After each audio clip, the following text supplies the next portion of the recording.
everyone. Unit 2, Grade 1B, page 8. Here the students are learning the sharp sign for the first time.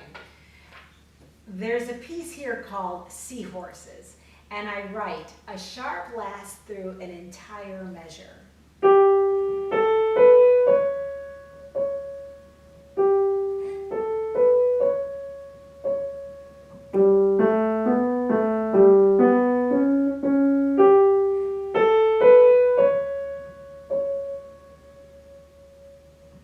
The musicality girl at the bottom of the page says, press down the damper pedal for the entire piece.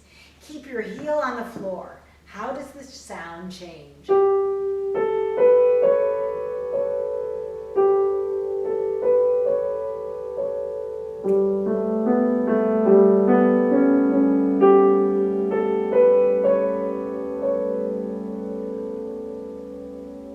How does the sound change? My goodness, it does sound like we're underwater, right? And we're watching seahorses drift by. At the bottom of the page is Chopin. And this icon of Chopin shows the student that he's pulling tissue from a tissue box.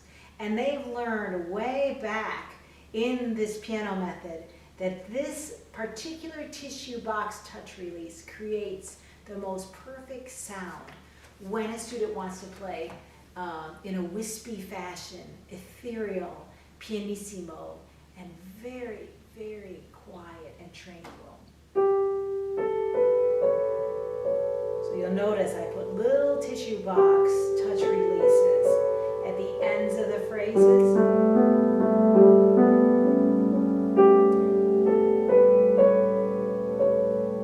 Pulling tissue from a tissue box. All right, the next page is also a theory page. It's all good writing exercises on sharps and names of the notes. On page 10 is another fantastic piece by Mary Leaf. This is called The Pet Store. My dog and I like to roam the pet store, puppies and kittens and goldfish galore, lizards and ferrets and cute parakeets. My dog just comes for the treats. Here we go.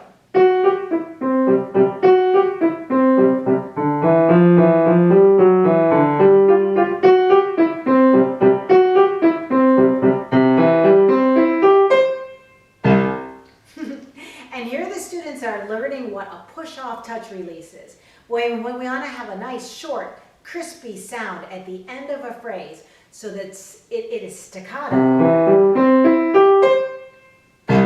Then we use that lovely push-off touch release. So just like a kangaroo pushing off its hind legs, the upper arm certainly drives the wrist and the forearm to go forward and off the keys. If we don't use any kind of good touch release, the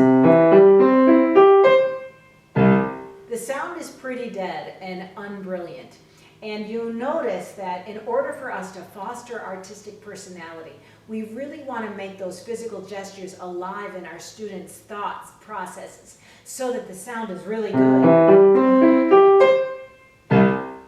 Right? So it gives every piece a wonderful sense of artistic personality.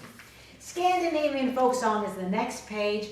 I really, really love this piece. I also love the teacher duet part. If you want to go into Super Score and get digital downloads for your students, please do, for all of these great duets.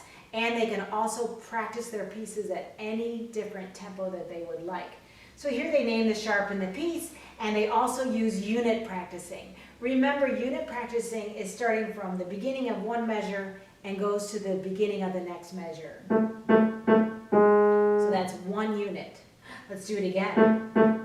And the perfect way to get students to practice is for them to practice by units. So you could have them start anywhere else in the piece. They might say, okay, I'm going to start at measure 9 and I'm going to play just one unit. Oh,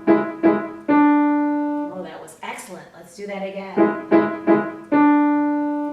And once the students can play one measure plus one downbeat, then you can increase it to 2 measures plus one downbeat.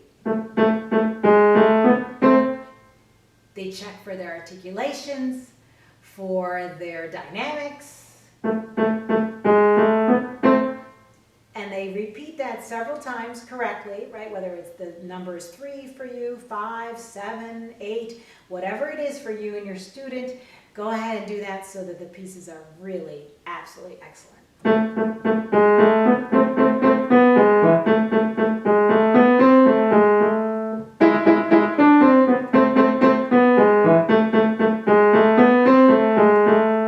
And the duet part.